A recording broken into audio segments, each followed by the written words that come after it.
Haleluya,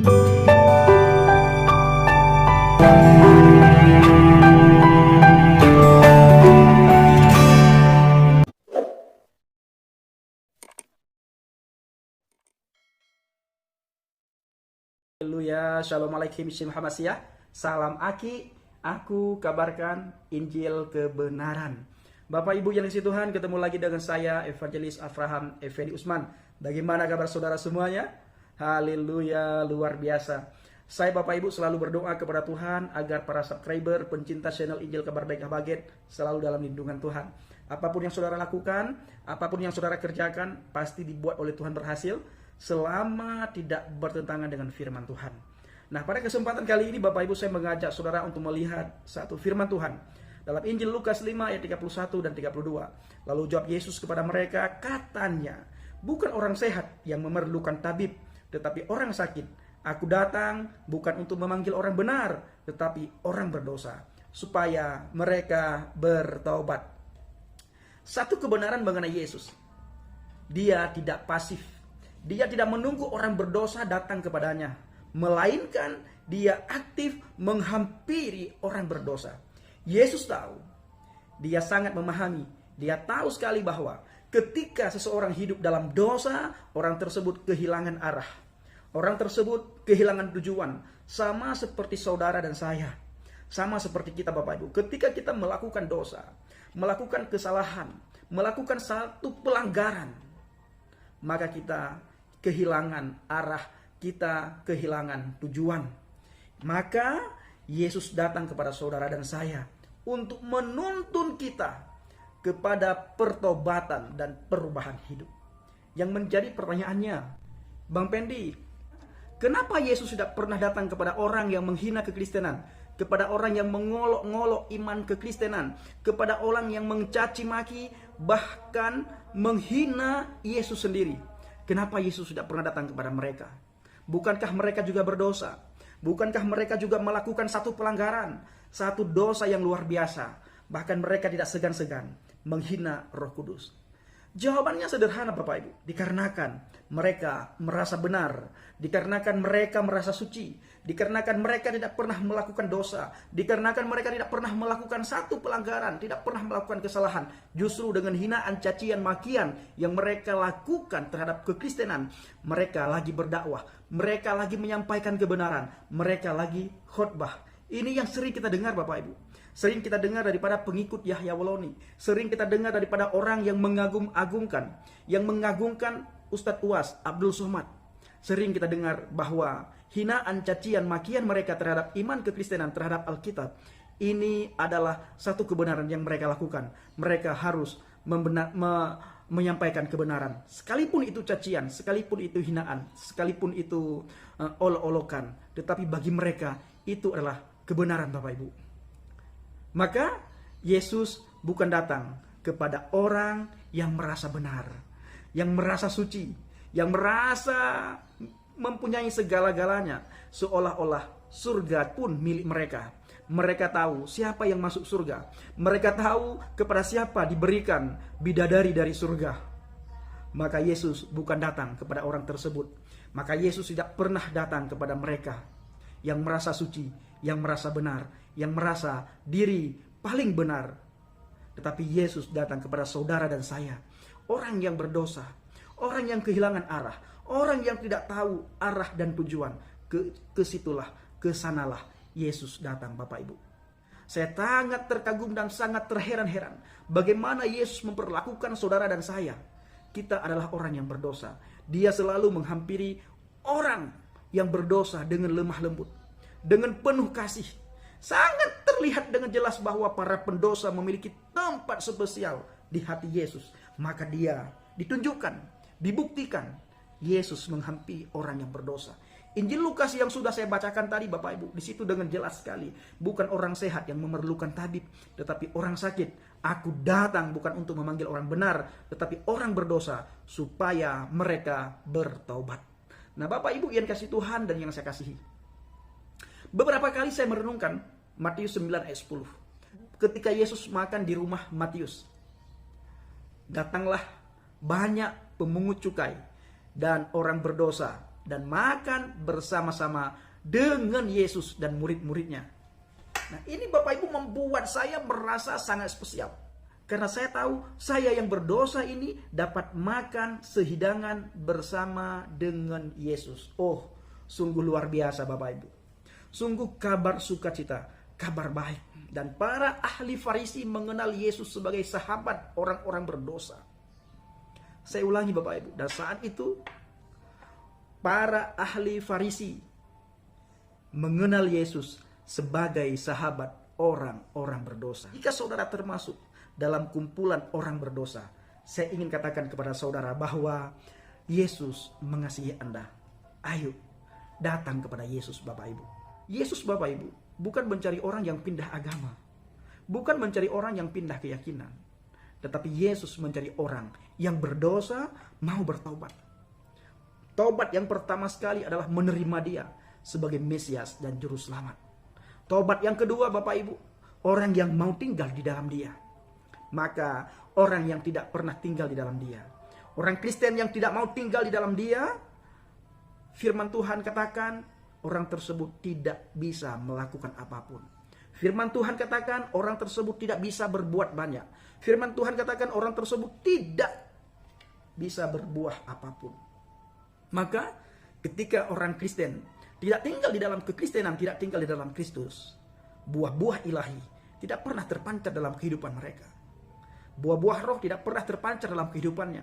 Kasih sayang, kepedulian tidak akan pernah ada. Tidak akan pernah kita jumpai. Yang ada apa? Selalu kata-kata yang tidak enak kita dengar. Yesus mengasihi orang berdosa supaya orang berdosa bangkit dan meninggalkan dosanya. Haleluya. Yesus mengasihi orang berdosa supaya orang berdosa meninggalkan kehidupan lama dan beralih kepada kehidupan yang baru. Yesus mengasihi orang berdosa supaya orang berdosa menyadari kehidupan penuh dosa bukanlah kehidupan yang Tuhan anugerahkan bagi mereka. Maka sekali lagi Tuhan datang kepada saudara dan saya. Berbahagialah saudara dan saya ketika menjadi orang-orang pilihan, menjadi pengikut Kristus. Lepas dari semua itu, kita juga sangat berbahagia bila ada di antara saudara dan saya, bila ada di antara kita menjadi pemberita firman, menjadi pekerjanya Tuhan, menjadi alat Tuhan.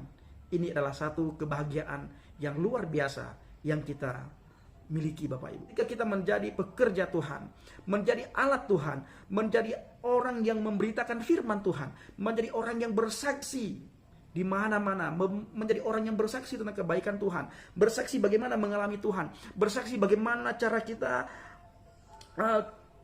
keluar dari dosa yang sudah kita lakukan. Maka surga sangat senang kepada orang tersebut Bapak Ibu. Karena surga merindukan orang bertobat. Surga bukan merindukan orang yang pindah keyakinan. Surga bukan merindukan orang yang pindah-pindah agama. Tetapi surga merindukan orang yang bertobat. Malaikat surgawi bersorak-sorak ketika ada satu orang bertobat. Itu kata kitab suci. Ada satu sukacita di surga ketika ada orang yang bertobat. Tidak pernah tertulis dalam Alkitab, dalam kitab suci, seisi surga bersukacita ketika ada orang yang pindah keyakinan, ketika ada orang yang pindah agama. Tidak pernah tertulis. Yang tertulis justru ketika ada orang yang berdosa bertobat, disitulah sukacita surgawi. Kita melihat Bapak Ibu dalam beberapa hari ini, bagaimana orang-orang yang begitu aktif menghina kekristenan, begitu aktif mencaci maki kekristenan. Dan kita juga melihat hampir di setiap sebagian ustadz, hampir di setiap majelis taklim, di setiap pengajian-pengajian mereka, yang mereka bahas itu adalah Injil, yang mereka bahas itu adalah Alkitab. Bapak Ibu ketahui, Alkitab mencatat firman Tuhan yang keluar dari mulut bibir kita tidak akan kembali dengan sia-sia. Oh, sekalipun firman Tuhan itu dipelintir Bapak Ibu, tetapi suatu saat firman Tuhan yang dibicarakan di masjid-masjid, dibicarakan di jamaah tablik, dibicarakan di pengajian-pengajian, akan berbicara kepada orang yang mendengar. Maka Alkitab mencatat siapa yang mempunyai telinga hendaklah mendengar. Nah, ini tugas kita Bapak Ibu. Tugas kita meluruskan ayat demi ayat yang sudah dibengkokkan oleh para penceramah seberang di masjid, di menasah, di media sosial, di pengajian-pengajian mereka. Tugas saudara dan saya untuk meluruskan apa yang sudah mereka bengkokkan. Firman Tuhan yang mereka pelintirkan, tugas kita Bapak Ibu meluruskannya sehingga tidak ada orang yang tersesat. Maka sekali lagi berbahagialah saudara dan saya yang penuh dengan dosa, hidup berkubang dengan dosa. Yesus datang menyelamatkan kita, mengangkat kita dari kubangan dosa.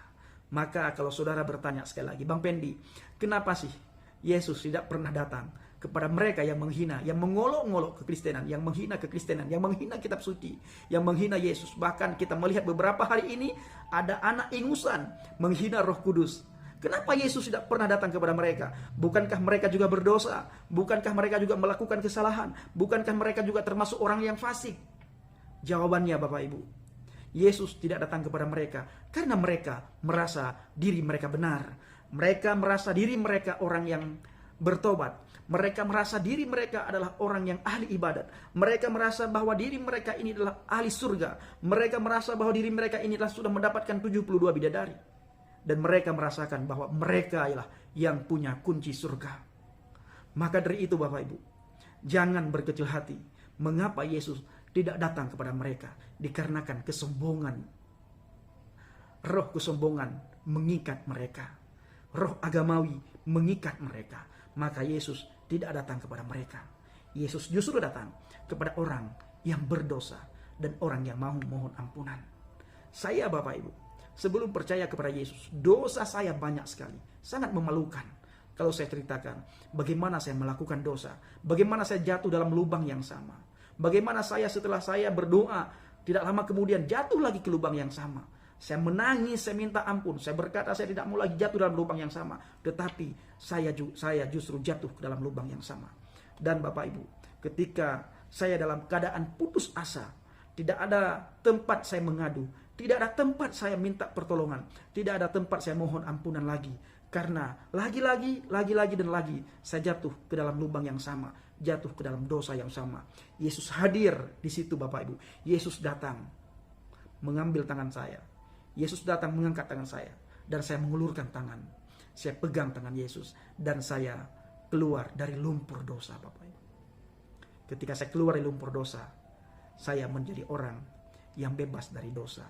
Bebas dari ikatan agama. Bebas dari ikatan dunia. Dan saya sampai saya menjadi seorang evangelis. Menjadi seorang penginjil di pedesaan. Terima kasih Bapak Ibu. Kiranya saudara dan saya adalah orang-orang pilihan Tuhan. Orang-orang yang benar-benar bertobat. Orang-orang yang benar-benar berada di dalam firman Tuhan. Di kitab saya dulu Bapak Ibu, di dalam Al-Quranul Karim, agama yang paling benar di sisi Allah adalah agama Islam. Inna dina indallahi Islam. Sesungguhnya agama yang paling benar di sisi Allah adalah agama Islam. Itu kata Al-Quran. Bagaimana dengan kata Alkitab Bang Pendi? Alkitab mengatakan, di bawah kolong langit ini tidak ada nama yang bisa menyelamatkan saudara dan saya selain di dalam nama Yesus. Hanya Yesus, juru selamat saudara dan saya. Maka berbahagialah kita yang sudah beriman dan percaya kepada Yesus. Terima kasih Bapak Ibu. Shalom alaikum. Salam Aki. Aku kabarkan Injil kebenaran. Bapak Yahweh